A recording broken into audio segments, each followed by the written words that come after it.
നല്ല ചിരിയാണ്, എല്ലാരും നല്ല ചിരിയാ. അസ്സലാമു അലൈക്കും വറഹ്മത്തുള്ളാഹി, സുഖല്ലേ നീട്ടിയൊക്കെ ചോദിക്കും. പക്ഷേ കടിച്ചു കീറാനുള്ള ദേഷ്യമാണ്. എന്റെ പ്രിയമുള്ള മുഅ്മിനീങ്ങളെ, ഞാൻ നുണ പറയുകയല്ല. ഞാൻ ഇങ്ങോട്ട് വാഹനത്തിൽ വരുമ്പോൾ എന്റെ മൊബൈലിലേക്ക് ഒരു സാധുവായ ചെറുപ്പക്കാരൻ ഒരു വീഡിയോ അയച്ചു. എന്നുണ്ട് ആ വീഡിയോ ആണെന്നറിയുമോ? രാത്രിയിൽ ഭാര്യയുടെ പർദ്ദയും ധരിച്ചുകൊണ്ട് കൂരിരുട്ടിന്റെ ആ അർദ്ധരാത്രിയിൽ പള്ളിയിലെ ഖബർസ്ഥാനിലേക്ക് നടന്നു പോകുന്നു. ഈ വീഡിയോ അയച്ചതിന് ഞാൻ ഇതെന്താണ്? CCTV വീഡിയോ ആണല്ലോ. അല്ല പറഞ്ഞേ, നമുക്ക് വളരെ അറിയുന്ന നമ്മുടെ അയൽവാസിയാണ്. രാത്രിയിൽ ഭാര്യയുടെ പർദ്ദയും ധരിച്ചുകൊണ്ട് ഒളിച്ച് പള്ളിയിലെ ഖബർസ്ഥാനിൽ ചെന്നിട്ട് 2 മനുഷ്യന്റെ രൂപമുണ്ടാക്കി ഖബർ തുറന്നിട്ട് അതിന്റെ അകത്ത് അടക്കുകയാണ്. എന്താ സംഭവിച്ചതറിയോ? ഇദ്ദേഹത്തിന്റെ നേരെ ജ്യേഷ്ഠൻ 2 ദിവസം മുമ്പ് മരണപ്പെട്ടു. അള്ളാഹു അദ്ദേഹത്തിന് പുറത്തു കൊടുക്കുമാറാകട്ടെ. കടുത്ത സിഹ്ർ ചെയ്യാണ്. ഒരു നാണവും ഒരു പേടിയും അള്ളാഹുവിനെ ഭയം എന്ന് പറയുന്ന തെല്ലുമില്ലാത്ത മനുഷ്യൻ. സിഹ്ർ ഇതൊക്കെ സംഭവിക്കുമോ? എന്റെ മൊബൈലിൽ ഇപ്പം നിങ്ങൾ ഒരാളെന്റെ മുമ്പിൽ വന്നാൽ ഞാൻ ഇപ്പൊ കാണിച്ചു തരും. രണ്ട് ജനാസയുടെ 2 മനുഷ്യന്റെ രൂപം പള്ളിയിലെ ഖബർസ്ഥാനിൽ നിന്ന് തോണ്ടിയെടുക്കും. അത് കുഴിച്ചിട്ട് ഏതാനും ദിവസം കഴിഞ്ഞപ്പോൾ ജ്യേഷ്ഠൻ മരണപ്പെട്ടു. അനിയൻ ചെറിയൊരു സംശയം തോന്നി. അടുത്ത വീട്ടിലെ ഖബർസ്ഥാനിന്റെ ആ ഭാഗത്തേക്കുള്ള CCTV പരിശോധിച്ചപ്പോൾ അയൽവാസി ഭാര്യയുടെ പർദ്ദയും ധരിച്ചുകൊണ്ട് കൂരിരുട്ടിന്റെ ആ നിശയിൽ പള്ളിയിലെ ഖബർസ്ഥാനിൽ ചെന്ന് ഖബർ തോണ്ടിയിട്ട് ഒരു ഖബറിന്റെ അകത്ത് മനുഷ്യക്കുട്ടിയുടെ രൂപമുണ്ടാക്കി കുഴിച്ചുകൂടിയിരിക്കുകയാണ്. അത് എടുക്കുന്ന രംഗം വരെ എന്റെ മൊബൈലിൽ കിടപ്പുണ്ട്. അള്ളാഹു നമുക്ക് ഈമാൻ തരുമാറാകട്ടെ. എവിടെ എത്തി നമ്മുടെ മനുഷ്യൻ? വെള്ളം കിട്ടി മരിക്കില്ല കേട്ടോ. ആലോചിക്കണം. മറ്റുള്ളവൻ 500 രൂപ മുടക്കി ഏതെങ്കിലും ജ്യോത്സ്യനെ കണ്ട് എന്തെങ്കിലും ഒരു ക്രയവിക്രയം ചെയ്യുമ്പോൾ അതിന്റെ പേരിൽ ഒരു കുടുംബം അനുഭവിക്കേണ്ടി വരുന്ന യാതനകളും വേദനകളും ചെറുതൊന്നുമല്ലേ. ലിസി മുതൽ, കാർമൽ മുതൽ, ആസ്റ്റർ മെഡിസിറ്റി മുതൽ നടന്ന് കടം മേടിച്ച് പണയം വെച്ച് തെണ്ടി പൈസ എടുത്തുകൊണ്ടുവന്ന് ഹോസ്പിറ്റലുകളിൽ മുഴുവൻ ചികിത്സിക്കുന്നു. രോഗം എന്താണെന്ന് ഡോക്ടർമാർക്ക് മനസ്സിലാകുന്നില്ല. അനേകം ഗുളിക കൊടുക്കുന്നു. ഗുളികയുടെ സൈഡ് എഫക്ട് ഷുഗർ വരുന്നു. ഷുഗർ വന്ന് ശരീരം ക്ഷീണിക്കുന്നു. കുറെ കാലം കഴിയുമ്പോൾ അയാൾ മരണപ്പെട്ടു പോകും. എന്ത് ദ്രോഹവാൻ! സിഹ്ർ ചെയ്തവരെ, ചെയ്യാൻ കൂട്ടുനിൽക്കുന്നവരെ, അതിനു വേണ്ടി പണിയെടുക്കുന്നവരെ, അന്ത്യം ശ്വാസം വലിക്കുമ്പോൾ ഒരു തുള്ളി വെള്ളം തൊണ്ടയിലേക്ക് ഇറങ്ങില്ല കേട്ടോ. അല്ലാഹു നമുക്ക് ഈമാൻ നൽകട്ടെ. എന്തെങ്കിലുമൊക്കെ വൈരാഗ്യം ദേഷ്യം ഉണ്ടെങ്കിൽ പരസ്പരം പറഞ്ഞു തീർക്കും. എന്തിനാണ് ഈ ദ്രോഹം മനുഷ്യരോട് ചെയ്യുന്നത്? അതാണ് ആദരവായ ഹബീബായ മുഹമ്മദ് മുസ്തഫ സല്ലല്ലാഹു അലൈഹി വസല്ലമ തങ്ങൾ 1400 വർഷങ്ങൾക്ക് മുമ്പ് അല്ലാഹുവിന്റെ ഹബീബ് പറഞ്ഞതാണ്. മനുഷ്യർക്കിടയിൽ നിന്ന് റഹ്മത്ത്, നീതി എടുത്തു കളയുമെന്ന് ഹബീബായ മുഹമ്മദ് മുസ്തഫ സല്ലല്ലാഹു അലൈഹി വസല്ലം. എങ്ങനെയാണോ ഒരു മനുഷ്യനെ കൊല്ലാൻ വേണ്ടി നിങ്ങൾ ഇങ്ങനെ ശുദ്രത ചെയ്യുന്നത്, എങ്ങനെയാണോ ഒരു മനുഷ്യനെ ആപത്തിപ്പെടുത്താൻ വേണ്ടി സുബ്ഹാനല്ലാഹ് കൂടൂത്രം ചെയ്യുന്നത്, എങ്ങനെയാണ് നിങ്ങളുടെ കൽബിൽ അതിന് മനസ്സ് വരുന്നത്? ചിന്തിക്കണേ. സിഹ്ർ ചെയ്യുന്നവന്റെ ഹൃദയത്തിൽ നിന്ന് അല്ലാഹു ഈമാൻ ഊരിയിട്ടുണ്ട് എന്ന് ഹബീബായ മുഹമ്മദ് മുസ്തഫ. ഈ പണി കൂടുതലും ചെയ്യുന്നത് പെണ്ണുങ്ങളാണ്. ശരിയല്ലേ? ഈ പണി കൂടുതലും ചെയ്യുന്നവരാ പെണ്ണുങ്ങളാണ്. നിങ്ങൾക്ക് ആരോടെങ്കിലുമുള്ള അന്ധമായ വൈരാഗ്യത്തിന്റെ പേരിൽ നിങ്ങൾ ചെയ്യുന്ന പ്രവൃത്തിയുടെ പരിണിത ഫലം മരണപ്പെടുന്നതിന് മുമ്പ് ഇതുപോലെ തന്നെ വലിഞ്ഞ് അവസാനം നമ്മുടെ ആഖിബത്ത് തീരുകയുള്ളൂ. നമ്മൾ ചിന്തിക്കണം. അല്ലാഹു നമുക്ക് ഈമാൻ നൽകുമാറാകട്ടെ.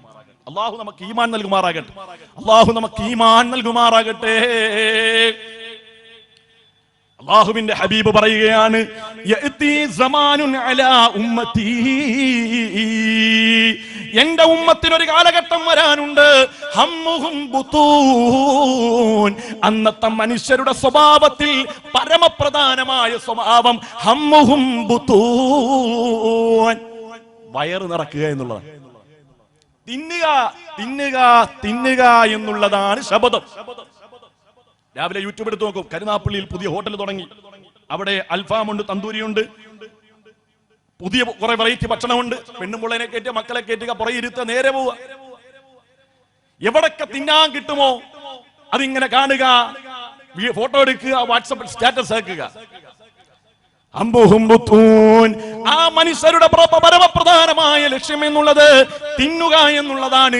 ഈ ഹദീസിന്റെ മറ്റൊരു വ്യാഖ്യാനം നമുക്ക് കാണാം. ഹമ്മുഹും ബുത്തൂൻ എന്ന് പറഞ്ഞാൽ ഹറാമും ഹലാലും നോക്കാതെ ഭക്ഷിക്കുന്ന ആളുകൾ. എന്ത് കിട്ടിയാലിഞ്ഞു പോരട്ടെ, എന്ത് കിട്ടിയാലിഞ്ഞു പോരട്ടെ. ഒരു ഹറാമിനെയും പേടിയില്ല, ഒരു ഹലാലിനെയും പേടിയില്ല. കിട്ടുന്നത് എന്തും തിന്നുക എന്നുള്ളതാണ്. അതുകൊണ്ടാണ് മാർക്കണ്ഡേയ സമസ്യയിൽ, മഹാഭാരതം നോക്കിയാൽ മാർക്കണ്ഡേയ സമസ്യയിൽ ഒരു വചസ് കാണാം. അതിന്റെ ആശയം ഇങ്ങനെയാണ്: ജനിക്കുന്നതിന് മുമ്പ് തന്നെ മക്കൾ ഗർഭാശയത്തിൽ കടന്ന് കള്ളന്മാരും തെമ്മാടികളും പോക്കിരികളുമാകുന്ന ഒരു കാലഘട്ടം. അതാണ് കലിയുഗം. ദ്വാപരയുഗം, കലിയുഗം എന്ന് പറഞ്ഞ രണ്ട് യുഗം. കലിയുഗം എന്ന് പറഞ്ഞാൽ ഖിയാമത്ത് നാൾ, അന്ത്യനാൾ. കേവലം ഖുർആനിൽ മാത്രമല്ല, വിശുദ്ധമായ ഹദീസിൽ മാത്രമല്ല, മഹാഭാരതത്തിലും അന്ത്യനാളിനെ കുറിച്ച് പറയുന്നുണ്ട്. ആ യുഗമാണ് കലിയുഗം. ആ കലിയുഗത്തിലെ മനുഷ്യന്മാരെ കുറിച്ച് പറയാണ്. അവർ പ്രസവിക്കുന്ന കുട്ടികൾ ഗർഭാശയത്തിൽ നിന്ന് പുറത്തേക്ക് വരുമ്പോ തന്നെ കള്ളന്മാരും തെമ്മാടികളുമാണ്. പരിശുദ്ധമായ ഇസ്ലാം പറഞ്ഞില്ല. എന്താണ് ഇതിന്റെ ആശയം? പരിശുദ്ധമായ ഇസ്ലാം പറഞ്ഞില്ലേ, ഗർഭകാലത്ത് നല്ലത് ചിന്തിക്കണം, നല്ലത് കേൾക്കണം, നല്ലത് പറയണം, നല്ല താല്പര്യങ്ങൾ പ്രകടിപ്പിക്കണം, എങ്കിൽ കുട്ടി സ്വാലിഹാകുമെന്ന് മഹത്തുക്കൾ നമ്മളെ പഠിപ്പിച്ചില്ലേ? ഈ പറഞ്ഞതിന്റെ ആശയം എന്താണ്? ഈ പറഞ്ഞതിന്റെ ആശയം, ഗർഭാശയത്തിൽ കിടക്കുമ്പോ തന്നെ ഉള്ളിലേക്ക് ഹറാമു ചെല്ലും. ഭക്ഷണം കഴിക്കുന്ന കുട്ടി കഴിക്കുന്നതൊക്കെ ഹറാമാകും. ഹറാമിൽ നിന്ന് ജനിച്ച ഒരു കുഞ്ഞിന് നന്നാകാൻ സാധിക്കുമോ? നീ ഗർഭിണിയായ കാലഘട്ടത്തിൽ നീ ആളുകളോട് പറയുന്ന ഗീബത്ത് കേട്ട് ഗർഭാശയത്തിൽ കിടന്ന കുഞ്ഞിന് സ്വാലിഹായ ഒരു കുഞ്ഞാകാൻ കഴിയുമോ? നമ്മുടെയൊക്കെ ബാല്യത്തിൽ നമ്മളെയൊക്കെ ഉമ്മമാര് ഗർഭം ചുമന്ന സമയത്ത് ബിസ്മിയും ഹംദും സലാത്തും നൽസലാമും മുന്നേ ബില്ലിനെ ഫീസത്തുമാല ഞാൻ തുടങ്ങിയിടുന്നേ മുഷ്ഫിഉം മുഫല്ലലും മുഖദ്ദമും നൂറുല്ലാഹ്. ഇതൊക്കെയായിരുന്നല്ലോ നമ്മുടെ ബാല്യം. നമ്മൾ ഗർഭിണി, നമ്മുടെ ഉമ്മ ഗർഭിണിയായിരുന്ന സമയത്തൊക്കെ ഇത്തരത്തിലുള്ള കുട്ടികൾ കേൾക്കുന്നത് തന്നെ, ഗർഭാശയത്തിൽ നിന്ന് കേൾക്കുന്നത് തന്നെ ഔലിയാക്കന്മാരുടെ, മഹത്തുക്കളുടെ, സ്വാലിഹീങ്ങളുടെ ചരിതം. അധിക മനോഹര നൂറുള്ള അഹ്മദ് നബിയിൽ സല്ലല്ലാഹ് അഗതിദരാണ് ഹബീബുല്ലാഹ് ആമന്നാ ബിറസൂലില്ലാഹ്.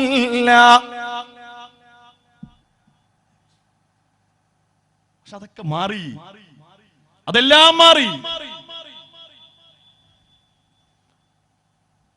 കുഞ്ഞുങ്ങൾ ഉമ്മയിൽ നിന്നും വാപ്പയിൽ നിന്നും കേൾക്കുന്നത് പോലും അശ്ലീലപരമായ വാക്കുകളായ ഒരു കാലഘട്ടത്തിൽ നമ്മൾ എത്തിപ്പോയി. ഗർഭിണിയായ ഒരു പെണ്ണ് ടിവിയുടെ മുമ്പിൽ നിന്നൊരു ഒരു ദൃശ്യം കാണുന്നു. ആ ദൃശ്യത്തിൽ പറയുന്ന പരാമർശം അത് അശ്ലീലമാണെങ്കിൽ ഗർഭാശയത്തിൽ കിടക്കുന്ന കുട്ടി പോലും അത് ഒപ്പിയെടുക്കുന്നാണ് പരിശുദ്ധമായ ഇസ്ലാം നമ്മെ പഠിപ്പിക്കുന്നു. അതുകൊണ്ടാണ് മഹാഭാരതം പോലും, ഗീത പോലും അത്തരത്തിലൊരു ആശയം പറയുന്നത്. ഗർഭാശയത്തിൽ നിന്ന് വരുന്നതിന് മുമ്പ് തന്നെ കുട്ടികൾ തെമ്മാടികളും കള്ളന്മാരുമായിരിക്കും.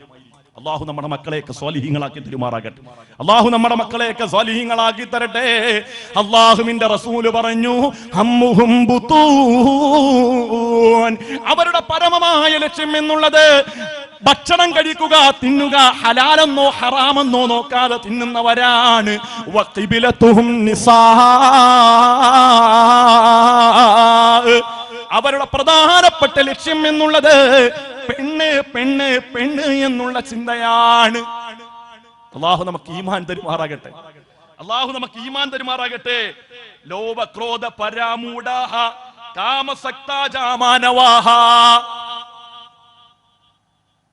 മഹാഭാരതം വായിച്ച കാണാം. മനുഷ്യരുടെ ചിന്ത കലിയുഗത്തിൽ, മനുഷ്യരുടെ നിന്ദ ലോഭക്രോധ പരാമൂഢാഹ കാമാസക്ത മാനവാഹ. അവരുടെ പ്രധാനപ്പെട്ട ലക്ഷ്യം എന്നുള്ളത് കാമമാണ്, വികാരമാണ്. 1400 വർഷങ്ങൾക്ക് മുമ്പ് നേതാവ് ഹബീബായ മുഹമ്മദ് മുസ്തഫ സല്ലല്ലാഹു അലൈഹി വസല്ലമ തങ്ങൾ പറഞ്ഞു, സ്വഹാബാ ഖിബലതുഹും നിസാ,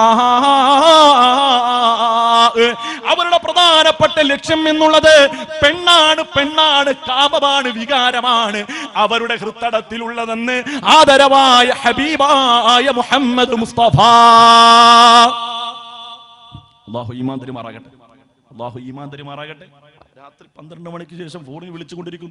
ഫോണിൽ ആണുങ്ങളുടെ കാര്യം പറയണം, ഫോണിൽ വിളിച്ച് സുന്ദരിയെ, മുത്തേ, മണിയെ ഒക്കെ പറഞ്ഞുകൊണ്ടിരിക്കുന്ന സമയത്ത് ഭാര്യ കടന്നു വരുമ്പം ഭാര്യ വരുന്നുണ്ട്, നീ കട്ട് ചെയ്യണ്ട, ഫോൺ അവിടെ വെക്കും.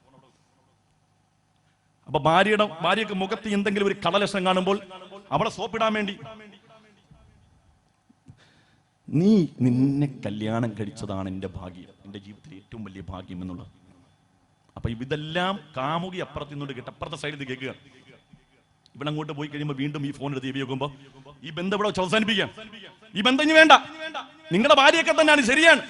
പക്ഷേ എന്നേക്കാൾ കൂടുതൽ അവളെ കൊഞ്ചിക്കുന്ന എനിക്ക് ഇഷ്ടമല്ല. ആരാ? ഏതോ മൂട്ടിൽ കിടന്നവൾ. പാതിരാത്രിയുടെ യാമത്തിൽ സ്വന്തം ഭാര്യയുടെ സ്നേഹമല്ലാതെ മറ്റുള്ളവരുടെ സ്നേഹം താരാട്ട് പാട്ട് കേട്ടി ഉറങ്ങുന്നവരെ, ഈ എണീറ്റ് നിൽക്കാനുള്ള ശേഷിയെന്ന് നഷ്ടപ്പെട്ട് കിടക്കപ്പായിൽ കിടന്നു മുള്ളുന്നൊരവസ്ഥ വന്നാൽ, അവിടെ കാഷ്ടിക്കുന്ന അവസ്ഥ വന്നാൽ, ഒരൊറ്റൊരുത്തിയും നിന്റെ ആ ബെഡ് തൂക്കാൻ, നിന്റെ കാഷ്ടം തൂക്കാൻ, നിന്റെ മൂത്രം തൂക്കാൻ ഒരു പെണ്ണും ഉണ്ടാകില്ല. ഈ സാധുവായ ഭാര്യയും മക്കളുമല്ലാതെ നിനക്ക് കൂട്ടായിട്ട് ആരും ഉണ്ടാകില്ല. ഈ ഒരു റിയാലിറ്റി നമ്മളൊക്കെ മനസ്സിലാക്കണം. ഞാൻ ഈ പറയുന്ന കാര്യം നിങ്ങൾ കൽബിലൊന്ന് ചേർത്തുക. ആരാണ് നമുക്കുണ്ടാകുക?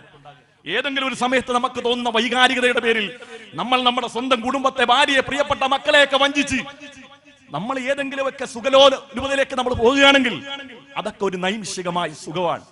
അവസാനം നമ്മൾ നമ്മുടെ ഭാര്യയുടെ കാൽക്കൽ വരും. ഇതുപോലെ തന്നെയാ സ്വന്തം ഭർത്താവ്, ഗൾഫിലുള്ള പാവപ്പെട്ട ഭർത്താവിനെ വഞ്ചിച്ച്, നാട്ടിലുള്ള ഭർത്താവിനെ വഞ്ചിച്ച്, അവൻ പൊറോട്ട അടിക്കാൻ പോകുന്നവനാണെങ്കിൽ കല്ലിന്റെ ചൂട് കൊണ്ട് കൈ കരിപിടിച്ചു വരുമ്പോൾ, സുബ്ഹാന റബ്ബി, ഭർത്താവ് റൊമാൻസ് ഇല്ലാത്തതിന്റെ പേരിൽ, ഭർത്താവിനോട് സ്നേഹമില്ലാത്ത പെങ്ങളെ, അവൻ അറിയാതെ നീ ചാറ്റുന്നുണ്ടോ? അവൻ കാണാതെ നീ മെസ്സേജ് അയക്കുന്നുണ്ടോ? അവൻ കാണില്ല, അവനെ നിനക്ക് മണ്ടനാക്കാം. പക്ഷേ ഇതെല്ലാം കാണുന്ന ഖാലിഖായ റബ്ബ് മുകളിലുണ്ടെന്നുള്ള ചിന്ത വേണേ പെങ്ങളെ. റബ്ബിതെല്ലാം കാണുന്നുണ്ടെന്നുള്ള ചിന്ത വേണേ ചെറുപ്പക്കാരാ. അല്ലാഹു നമുക്ക് ഈമാൻ നൽകട്ടെ. അല്ലാഹു നമുക്ക് ഈമാൻ തരട്ടെ. ആത്മാർത്ഥത്തിൽ ആമീൻ പറയാൻ അല്ലാഹു നമുക്ക് ഈമാൻ നൽകുമാറാകട്ടെ. അല്ലാഹു നമുക്ക് ചിന്താശേഷി നൽകുമാറാകട്ടെ. അല്ലാഹു നമ്മളിൽ നിന്ന് വന്ന എല്ലാ വീഴ്ചകളും അല്ലാഹു വിട്ടുപുറത്ത് മാപ്പാക്കി തരുമാറാകട്ടെ. അങ്ങനെ എത്രയെത്ര അടയാളങ്ങൾ അല്ലാഹുവിന്റെ ഹബീബ് പറഞ്ഞു. അങ്ങനെ എത്രയെത്ര അടയാളങ്ങൾ അല്ലാഹുവിന്റെ ഹബീബിന്റെ തിരുവചസ്സിൽ നിന്ന് വന്നു. അതെല്ലാം കൂടി നമ്മൾ കൂട്ടിയോജിപ്പിച്ചു നോക്കുമ്പോൾ നമ്മൾ ഇന്ന് നിലനിൽക്കുന്ന ഈ സാഹചര്യമുണ്ടല്ലോ, അത് അന്ത്യനാളിന്റെ തുടക്കമാണെന്ന് നമ്മൾ ചിന്തിക്കേണ്ടതുണ്ട്. ഇത് ഖിയാമത്ത് നാളിന്റെ അലയൊലിയാണെന്ന് നമ്മൾ ചിന്തിക്കേണ്ടതുണ്ട്. മാറണം, നമ്മൾ ചിന്തിക്കണം, നമ്മൾ അല്ലാഹുവിലേക്ക് നമ്മൾ അടുക്കാൻ തയ്യാറാകണം. നന്നായിട്ട് ജീവിക്കുമ്പോഴൊക്കെ ആളുകൾ പലതും പറയും. ആളുകൾ പറഞ്ഞു തരുന്ന എന്താ? പുതിയ കാലത്ത് ഇതൊക്കെ എന്തിനാ ഉസ്താദെ ഇതൊക്കെ പറയുന്നത്? മനുഷ്യർ അവർ സന്തോഷിച്ചോട്ടെ, മനുഷ്യർ ആഘോഷിച്ചോട്ടെ, അവരുടെ ഇഷ്ടമല്ലേ. മനുഷ്യർ ഒരു ജീവിതമല്ലേ ഉള്ളൂ, ഒരു ജീവിതമല്ലേ ഉള്ളൂ. ഉസ്താദേ, ഒന്ന് പെണ്ണുമുള്ള ഡാൻസ് ചെയ്താൽ എന്താ കുഴപ്പം? ഇത് ഉമ്മത്തി ഖംസൻ ഫഅലൈഹി ദിമാ. അല്ലാഹുവിന്റെ റസൂൽ പറയാണ്, ഇദസ്തഹല്ലത്തു ഉമ്മത്തി, എന്റെ ഉമ്മത്ത് ഹലാലാക്കിയാൽ, ഖംസൻ 5 കാര്യങ്ങളെ എന്റെ ഉമ്മത്ത് ഹലാലാക്കിയാൽ, ഫഅലൈഹി ദിമാ, അവർക്ക് സർവനാശമാണെന്ന് നാവ് കൊണ്ട് കളവ് പറയാത്ത ഹബീബായ മുഹമ്മദ് മുസ്തഫ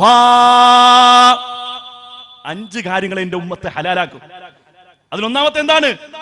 അല്ലാഹുവിന്റെ ഹബീബ് പറയുകയാണ്, വഖ്തഫർരിജാലു ബിർരിജാൽ, ആണ്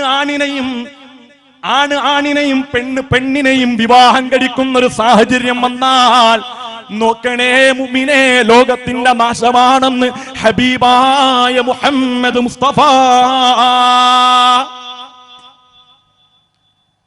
കാണുന്നില്ലേ? ലെസ്ബിയൻ വിവാഹം നിങ്ങൾ കാണുന്നില്ലേ? പെൺകുട്ടികളും ചെന്ന് കോടതിയോട് പറഞ്ഞ് ഞങ്ങൾക്ക് ഒന്നിച്ച് ജീവിക്കണം. കോടതിയിൽ നിന്ന് അനുമതി മേടിക്കുന്നു. സ്വർഗ വിവാഹം നമ്മുടെ രാജ്യത്ത് അനുവദിച്ചിരിക്കുകയാണ്. വിവാഹം കഴിക്കുന്നു, ഒന്നിച്ച് ജീവിക്കുന്നു. എത്ര പ്രതീക്ഷയിൽ നമ്മൾ മക്കളെ വളർത്തിക്കൊണ്ടുവന്നതാ. മദ്രസയിൽ 10ാം ക്ലാസ് പഠിപ്പിച്ച് വളർത്തിക്കൊണ്ടുവന്നതാ. അള്ളാഹുവിന്റെ പരിശുദ്ധമായ ദീൻ ഏതൊക്കെ രൂപത്തിൽ പറഞ്ഞു കൊടുക്കാൻ കഴിയും ആ രൂപത്തിലൊക്കെ പറഞ്ഞു കൊടുത്തതാ. പക്ഷേ നിരീശ്വരവാദം, യുക്തിവാദം ഹൃദയത്തിലേക്ക് കടന്നുപോയി. ചില സുഖങ്ങളും ചില സന്തോഷങ്ങളും അത് കിട്ടിയപ്പോൾ അത് നിത്യമാകണമെന്ന് അവർ ആഗ്രഹിച്ചു പോയി. പേടിക്കണം നമ്മൾ. നമ്മുടെ മക്കളെ നമ്മൾ ശ്രദ്ധിക്കണം. അല്ലാഹു നമുക്ക് ഈമാൻ നൽകുമാറാകട്ടെ. അല്ലാഹു നമുക്ക് ഈമാൻ നൽകുമാറാകട്ടെ. ഇദസ്തഹല്ലതു ഉമ്മത്തി ഖംസൻ ഫഅലൈഹി ദിമാൻ വഖതഫർ റിജാലു ബിർരിജാലി വന്നിസാഉ ബിന്നിസാഅ. പെണ്ണ് പെണ്ണിനെയും ആണ് ആണിനെയും വിവാഹം കഴിക്കുന്ന ഒരു കാലഘട്ടം വന്നാൽ സമുദായമേ പേടിക്കണേ, ഉമ്മത്തിന്റെ നാശമാണെന്ന് ഹബീബായ മുഹമ്മദ് മുസ്തഫ.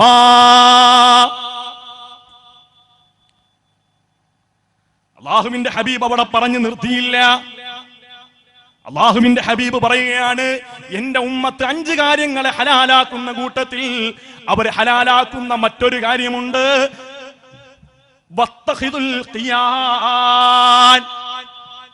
നൃത്തം ചെയ്യുക എന്നുള്ളത് അവർ ഹലാലാക്കുന്ന ഒരു കാലഘട്ടം വരും.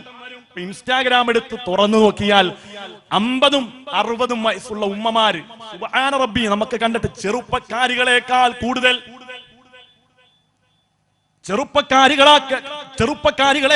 കൂടുതൽ പ്രായം ചെന്ന 40ഉം 50ഉം വയസ്സുള്ള 4ഉം 5ഉം മക്കളുള്ള ഉമ്മമാര് ഇൻസ്റ്റാഗ്രാമിൽ കിടന്ന് തുള്ളുന്ന തുള്ളല് കാണുമ്പോൾ ഉമ്മ ചിന്തിക്കണേ.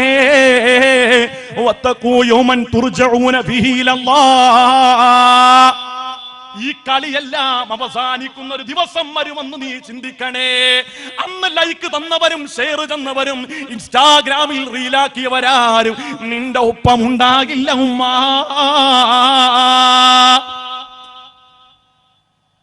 അല്ലാഹു തആല ഒരാൾക്ക് നാശം അല്ലാഹു തആല ഉദ്ദേശിച്ചാൽ, അല്ലാഹുവിന്റെ ഹബീബ് പറയാണ്, ഒരു മനുഷ്യൻ അല്ലാഹു തആല നാശം ഉദ്ദേശിച്ചാൽ അല്ലാഹു ആദ്യം ചെയ്യുന്നത് അവരിൽ നിന്ന് ലജ്ജ അല്ലാഹു ഊരിക്കളയും. അല്ലാഹു ഈമാൻ തരുമാറാകട്ടെ. ലജ്ജ പോയാൽ പിന്നെ എന്ത് കാര്യം? അല്ലാഹുവിന്റെ റസൂൽ പറഞ്ഞാണ്, ലജ്ജ പോയാൽ പിന്നെ എന്ത് കാര്യം? നാണമില്ലെങ്കിൽ നിങ്ങൾ എന്ത് ചെയ്തോളി. നാണം എന്ന് പറഞ്ഞേ അൽ ഹയാഉ നിസ്ഫുൽ ഈമാൻ. ലജ്ജ എന്നുള്ളത് ഈമാന്റെ ഭാഗമാണ്. നബി സല്ലല്ലാഹു അലൈഹി വസല്ലം തങ്ങൾ വീട്ടിൽ ഇങ്ങനെ ഇരിക്കുന്ന സമയത്ത് മുണ്ടുടുത്തിട്ടുണ്ട്, അവിടുത്തെ മേനി മറച്ചിട്ടില്ല. ആ വീട്ടിലേക്ക് ബഹുമാനപ്പെട്ട അബൂബക്കർ സിദ്ദീഖ് റളിയല്ലാഹു അൻഹു കടന്നു വന്നു. അപ്പോൾ റസൂലുള്ളാഹി സ്വല്ലല്ലാഹു അലൈഹി വസല്ലം ആ ഇരുത്തത്തിൽ തന്നെ അവിടെ ഇരുന്നു. രണ്ടാമത് കടന്നു വന്നു ഉസ്മാൻ ഇബ്നു അഫ്ഫാൻ റളിയല്ലാഹു അൻഹു. അപ്പോഴും ആ ഇരുത്തം അവിടെ ഇരുന്നു. മേൽ ഉടുപ്പ് ധരിച്ചിട്ടില്ല, ഷർട്ട് ധരിച്ചിട്ടില്ല. മൂന്നാമത് കടന്നു വരുന്നു മഹാനായ ഉമർ ഇബ്നുൽ ഖത്താബ് റളിയല്ലാഹു അൻഹു. ഉടനെ അവിടുത്തെ മേൽത്തട്ടമെടുത്ത് ശരീരം അങ്ങ് മറച്ചു. എന്തേ കാരണം? ആദ്യം വന്നത് ഒന്ന് ഭാര്യയുടെ വാപ്പയും, രണ്ടാമത്തത് മരുമോനുമാണ്. മൂന്നാമത് വന്നത് ഔട്ട് സൈഡിൽ നിന്നുള്ള ആളാണ്. നാണം, മാനം, ലജ്ജ. ഹബീബായ മുഹമ്മദ് മുസ്തഫ സല്ലല്ലാഹു അലൈഹി വസല്ലം. ചില ആളുകൾ കണ്ടില്ലേ, മീൻ വാങ്ങാൻ വേണ്ടി മുറ്റത്തിറങ്ങി നിൽക്കുന്ന സമയത്ത് മീൻകാരനോട് ഒരു മത്തിയും കൂടെ തന്നൂടെ ഇങ്ങനെ താളത്തിൽ പറയും, ഒരു മത്തിയും കൂടെ തന്നൂടയിക്ക. പിന്നെന്താ സുഹറ, തന്നില്ലെങ്കിൽ പിന്നെ നമ്മൾ തമ്മിൽ എന്ത് ബന്ധം? നാണമില്ലാത്ത പരിപാടിയാണ്. നിൽക്കരുത്. അല്ലാഹു നമുക്ക് ഈമാൻ തരുമാറാകട്ടെ. അല്ലാഹു നമുക്ക് ഈമാൻ തരുമാറാകട്ടെ. ഇതൊക്കെ നല്ല രൂപത്തിൽ കിട്ടണം കേട്ടോ. നാളെ എനിക്ക് ട്രോൾ കിട്ടേണ്ടതാ. അല്ലാഹു നമുക്ക് ഈമാൻ തരുമാറാകട്ടെ. അല്ലാഹു നമുക്ക് ഈമാൻ തരും. അല്ലാഹു ആഖിബത്ത് ഖൈറായ ജീവിതവും ആഖിബത്ത് നന്നായുള്ള മരണവും അല്ലാഹു നമുക്കൊക്കെ പ്രദാനം ചെയ്യട്ടെ. നാണമില്ലെങ്കിൽ വലിയ പ്രശ്നമാണ്. നിങ്ങളുടെ അയലത്തുണ്ട് ഒരു പെണ്ണ്, 2-3 പ്രാവശ്യമൊക്കെ അവരൊക്കെ കണ്ടിട്ട് ഞാൻ പറഞ്ഞു, നിങ്ങൾ ഈ പണി നല്ലതല്ല, നിങ്ങളുടെ മക്കളൊക്കെ വളർന്ന് വലുതായി, ഒരാൾ മുത്തഅല്ലിമാണ്, ഈ പണി നിർത്തണം. ഞാനത് പറഞ്ഞുകൊണ്ട് ഇപ്പം ഡെയിലി 3 എണ്ണം വെച്ചാണ് അവിടെ ചെയ്യുന്നത്. പണ്ടൊരാൾ കള്ളുകൂടി നിർത്തി ഷാപ്പിലാണ് കിടക്കുന്നത് പറയത്തില്ലേ, ഒരാൾ ഉപദേശിച്ചു കൊടുത്തു കള്ളുകൂടിയൊക്കെ നിർത്താൻ പറഞ്ഞു. ഇപ്പം അയാൾ കള്ളു കുടിക്കുന്നില്ല, പക്ഷേ ഷാപ്പിലാണ് കിടക്കുന്നത് എന്ന് പറഞ്ഞതുപോലെ 2 റീൽസ് രാവിലെ അവല് സുബൈക്ക്. അന്നെങ്കിൽ പണ്ടാറി ഇത് വരാതിരിക്കാൻ എന്തെങ്കിലും ചെയ്യാൻ പറ്റുമോ? അതുമില്ല. രാവിലെ എടുത്തു കഴിഞ്ഞാൽ, ഇന്നത്തെ പോലെ എൻ്റെ വീട് കൂരയല്ല, ഇന്നിപ്പോൾ ഞാൻ കഴിയുന്നു മാളികയിൽ, മുഞ്ചും തേടിയാലയാൻ സമയമില്ല, ഇനി പോയ കാലം വരികയില്ല. ഇത് പാടുമ്പോഴും സക്രാത്തിന്റെ വലി ഇങ്ങനെ വലിക്കുന്നുണ്ട്, കാരണം പ്രായമുണ്ട്. അള്ളാഹു നമുക്ക് കാത്തിബത്ത് നന്നായുള്ള മരണം അള്ളാഹു പ്രദാനം ചെയ്യുമാറാകട്ടെ. ഉമ്മമാരെ, എന്റെ ശബ്ദം ശ്രവിക്കുന്ന ആരെങ്കിലും ഈ സദസ്സിലുണ്ടെങ്കിൽ നാണം കെട്ട പണിക്ക് നമ്മൾ നിൽക്കരുത് കേട്ടോ. നമ്മുടെ ഈമാൻ, നമ്മുടെ ആഖിബത്ത് മോശമായി പോകും. അള്ളാഹു ഖൈറായ ജീവിതവും ഖൈറായ മരണവും അള്ളാഹു നമുക്ക് പ്രദാനം ചെയ്യട്ടെ. പ്രിയമുള്ള സഹോദരങ്ങളെ, അതുകൊണ്ടാണ് ഞാൻ പറഞ്ഞു, ലോകത്ത് നടക്കുന്ന എല്ലാ പ്രതിഭാസങ്ങളും അന്ത്യനാളിന്റെ അലയൊലികളാണ്. നമ്മുടെ ജീവിതത്തിൽ നാം ഓരോ ദിവസവും ദർശിക്കുന്നത്. ആ ദർശനം നമ്മൾ ഉൾക്കൊണ്ടുകൊണ്ട് ലോകമിതാ തകരാൻ പോകുന്നു, പ്രപഞ്ചമിതാ നശിക്കാൻ പോകുന്നു, ഉമ്മത്ത് അന്ത്യശ്വാസം വലിക്കാൻ പോകുന്നു. അതുകൊണ്ട് ലോകമെങ്ങാണം അവസാനിക്കാൻ വേണ്ടി റബ്ബ് അതിന്റെ അള്ളാഹു അതിന്റെ തുടക്കമാക്കിയാൽ എന്റെ തൗബ അല്ലാഹു സ്വീകരിക്കില്ല, എന്റെ ദുആ അല്ലാഹു സ്വീകരിക്കില്ല. റഹ്മാനായ റബ്ബിനോട് റബ്ബേ ഇനി ഞാനൊന്നും ചെയ്യില്ല എന്ന് റഹ്മാനായ റബ്ബിനോട് കേണ് പറഞ്ഞിട്ടും കാര്യമില്ല. ഖിയാമത്ത് നാളിന്റെ ആദ്യത്തെ ദിവസമങ്ങായാൽ പിന്നെ തൗബ അല്ലാഹു സ്വീകരിക്കില്ലെന്ന് ഹബീബായ മുഹമ്മദ് മുസ്തഫ. അല്ലാഹു നമുക്ക് ഈമാൻ തരുമാറാകട്ടെ. അല്ലാഹുവിന്റെ റസൂൽ പറയുകയാണ്, ഇന്നമാ ബകാഉകും ഫീമാ സലഫ ഖബലകും മിനൽ ഉമ്മഘട്ടം വെച്ച് നോക്കുമ്പോൾ എന്റെ ഈ സമുദായം ശേഷിക്കുന്ന സമയം അത് അസറിന്റെയും മഗ്രിബിന്റെയും ഇടയിലുള്ള സമയമാണെന്ന് ഹബീബായ മുഹമ്മദ് മുസ്തഫ. അത്രയും സമയമുള്ളൂ, വളരെ ചുരുങ്ങിയ സമയമുള്ളൂ. ഒരു അസറിന്റെയും ഒരു മഗ്രിബിന്റെയും ഇടയിലുള്ള സമയമേ അല്ലാഹുവിന്റെ റസൂൽ പറയുന്നത്, അത്രക്കുള്ള സമയമേ ശേഷിക്കുന്നുള്ളൂ. അതുകൊണ്ട് ആ ചുരുങ്ങിയ സമയം കൊണ്ട് അള്ളാഹുവിന് വേണ്ടി ജീവിച്ചു മരിക്കാൻ നമ്മൾ തയ്യാറാകണം. ഞാൻ നേരത്തെ പറഞ്ഞൊരു വിഷയം അത് പൂർത്തീകരിച്ചില്ല. നമ്മൾ വിചാരിക്കും, നമ്മുടെ ചുറ്റുവട്ടമുള്ളവർ പറയും, ഒന്ന് അടിച്ചു പൊളിച്ചൂടെ, ഒന്ന് സന്തോഷിച്ചൂടെ, ഒന്ന് ആനന്ദിച്ചൂടെ, ഒന്ന് ആഹ്ലാദിച്ചൂടെ. എല്ലാം അള്ളാഹു അനുവദിച്ചിട്ടുണ്ട്. സന്തോഷം അനുവദിച്ചിട്ടുണ്ട്, ചിരി അനുവദിച്ചിട്ടുണ്ട്, ആഹ്ലാദം അനുവദിച്ചിട്ടുണ്ട്, എന്റർടൈൻമെന്റുകൾ അനുവദിച്ചിട്ടുണ്ട്. പക്ഷേ അതെല്ലാം ധാർമ്മികമാകണം. തോന്നിവാസങ്ങൾ അല്ലാഹു തആല അനുവദിച്ചിട്ടില്ല. തോന്നിവാസങ്ങളും തെമ്മാടിത്തരങ്ങളും അല്ലാഹു അനുവദിച്ചിട്ടില്ല.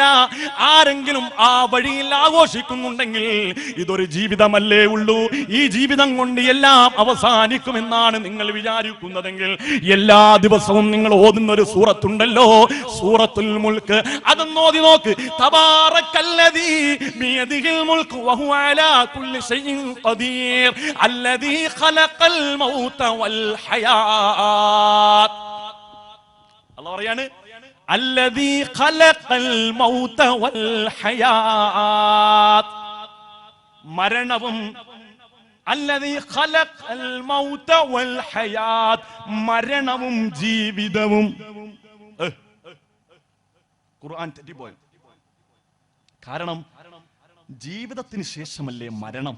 എന്താ ഖുർആൻ അങ്ങനെ പറഞ്ഞത്? അല്ലദീ ഖലഖൽ മൗത വൽ ഹയാത്ത്, മരണവും ജീവിതമല്ല, ജീവിതവും മരണവുമല്ലേ. ഖുർആൻ കറപ്ഷൻ സംഭവിച്ചോ? അല്ല. മരണവും അനന്തര ജീവിതവും, മരണവും അനന്തര ജീവിതവും ലിയബ്ലുവകും അയ്യുകും അഹ്സനു അമലാ, അത് നിങ്ങൾക്കൊരു പരീക്ഷണമായി അല്ലാഹു നൽകിയതാണ്. എന്തിനു വേണ്ടി?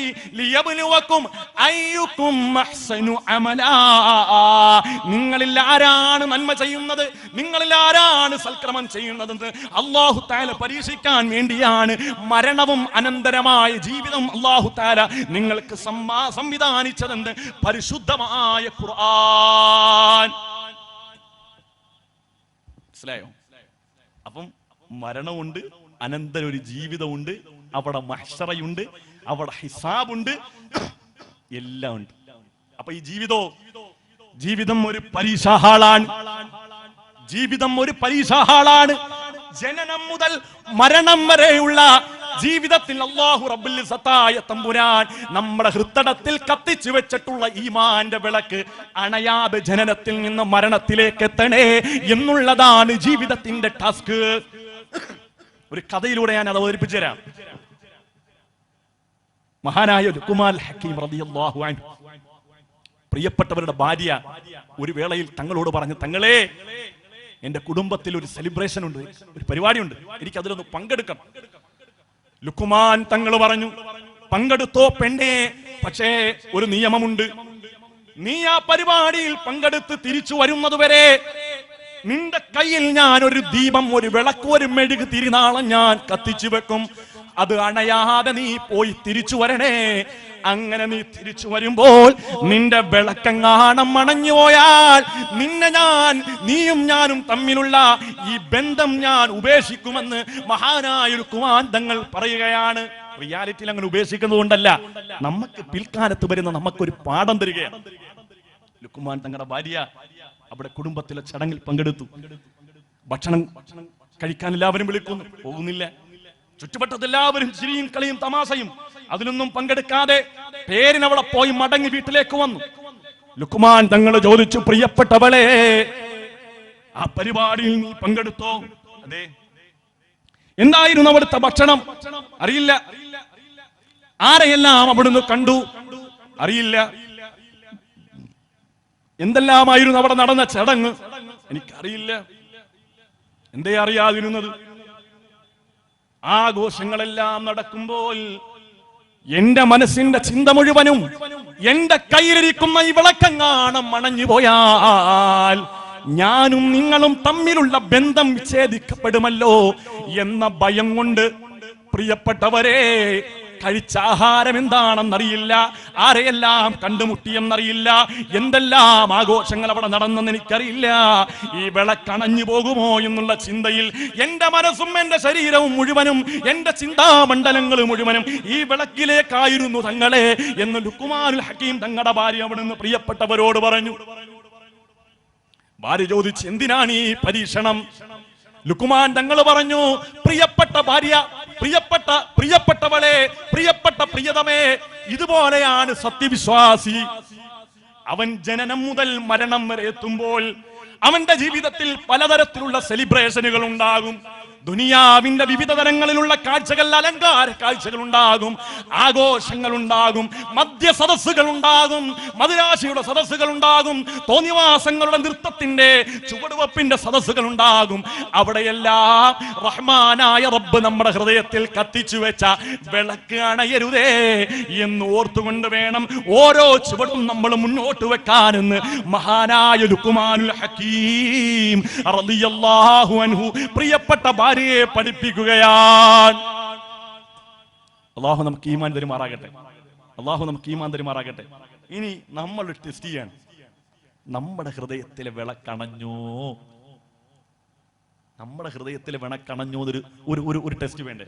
അതിന് ഏറ്റവും നല്ല മാർഗം നമ്മുടെ ഹൃദയത്തിന്റെ വിളക്കണഞ്ഞോ എന്നറിയാൻ ഏറ്റവും നല്ല മാർഗം നമുക്കൊരു വഅദിന്റെ സദസ്സിൽ ഇരിക്കാൻ കഴിയുന്നുണ്ടെന്ന് നിങ്ങൾ ചിന്തിക്കണേ.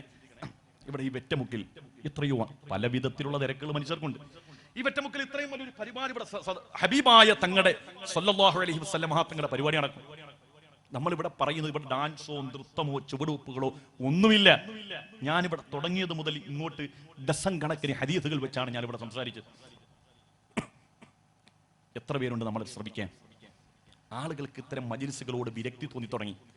ആളുകൾക്കൊട്ടും താല്പര്യമില്ലാതായി തുടങ്ങി. മണിക്കൂറുകളോളം ഒറ്റ കിടപ്പിൽ കിടന്ന് രാത്രി പണ്ടത്തെ കാലത്തൊക്കെ കള്ളം കയറാൻ പറ്റിയപ്പോ ഒറ്റ വീട്ടിലും കള്ളം കയറുന്നില്ല. കാരണം കള്ളൻ ഇങ്ങനെ കുനിഞ്ഞു വരുമ്പോഴത്തേക്ക് അവിടെ നിന്ന് ചുമ കേൾക്കാം. കാരണം ഇവന്റെ 1 മണിക്ക് വാട്സപ്പിലും ഇൻസ്റ്റാഗ്രാമിലും ഇരിക്കുകയാണ്. കള്ളന്മാരൊന്നും ഇപ്പൊ കയറുന്നില്ലല്ലോ ഒരു വീട്ടിലും, എല്ലാവരും ഉണർന്നിരിക്കുകയാണ്. ഇനി നമ്മൾ ഉറങ്ങിയാലും നമ്മുടെ വീട്ടിലെ പെൺപിള്ളാർ ഉറങ്ങുന്നില്ല, നമ്മുടെ വീട്ടിലെ പെൺകുട്ടികൾ ഉറങ്ങുന്നില്ല. എന്റെ ജലാലായ റബ്ബേ, കഴിഞ്ഞ ദിവസം മമ്പറം സിയാറത്ത് കഴിഞ്ഞ് ഞാൻ ഇങ്ങോട്ട് മടങ്ങി വരുമ്പോൾ കോഴിക്കോടുള്ള ഒരു പെൺകുട്ടിയാണെന്ന് തോന്നുന്നു, കോഴിക്കോടുള്ള പെൺകുട്ടിയും ഒരു ചെറുപ്പക്കാരനും എറണാകുളം സ്റ്റാൻഡിൽ നിന്ന് കയറി. ഈ തോട്ടപ്പള്ളിയിൽ ഞാൻ ബസ് ഇറങ്ങുന്നത് വരെ എന്റെ തലയിൽ ഞാൻ ഷാൾ ഇങ്ങനെ ചുറ്റി മൂടി നിൽക്കേണ്ടി വന്നു. കാരണം ഇത്രയും മനുഷ്യന്മാര് ഇത് കാണുന്നുണ്ട്, മുകളിൽ ക്യാമറ ഇരിപ്പുണ്ട്, ഒരു പേടിയില്ല, പച്ച തോന്നിയാസം. അപ്പൊ തൊട്ടടുത്തിരുന്നൊരു മനുഷ്യൻ സഹോദര സമുദായത്തിൽപ്പെട്ട അയാൾ പറയുന്നുണ്ട്, സദാ ആ പെൺകുട്ടിയുടെ തലയിൽ തട്ടമുണ്ടല്ലോ. അപ്പൊ ഞാൻ പറഞ്ഞു, ഇതൊക്കെയാണ് ഇവിടെ നടക്കുന്നത്. തല കുനിച്ച് കുറെ നേരം ഇങ്ങനെ കാരണം നമുക്ക് അങ്ങോട്ടും ഇങ്ങോട്ട് തിരിയാൻ വയ്യ. നമ്മൾ വലിയ സൂഫികളായതുകൊണ്ടല്ല, ആളുകൾ നോക്കുമ്പോൾ ശ്രദ്ധിക്കുമ്പോൾ നമ്മൾ അങ്ങോട്ട് തിരിഞ്ഞിരിക്കും. നാണക്കേടല്ലേ, മോശമല്ലേ? അല്ലാഹു നമുക്ക് ഈമാൻ തരുമാറാകട്ടെ. സ്കൂളിൽ 5ാം ക്ലാസ് കഴിഞ്ഞ് 6ാം ക്ലാസ് കഴിഞ്ഞ് മദ്രസയിലേക്ക് പോകരുത്, പീഡിപ്പിക്കും, മദ്രസയിലേക്ക് വിടരുത്. 10ാം ക്ലാസ്സും പ്ലസ് 2 ഒക്കെ കഴിഞ്ഞാൽ ഇവിടുന്ന് കല്ലട ബസ്സിൽ കയറി ബാംഗ്ലൂർ പോകുന്നത് വരെ കൂടെ ആരാണ് പോകുന്നത് ഉമ്മാക്കറിയില്ല. ഈ നാട്ടിൽ തന്നെയല്ല ഒരു പെൺകുട്ടിയെ ഒരു ചെറുപ്പക്കാരൻ, ഒപ്പം പഠിച്ചൊരു ചെറുപ്പക്കാരൻ കാമുകൻ കൊലപ്പെടുത്തിയത്.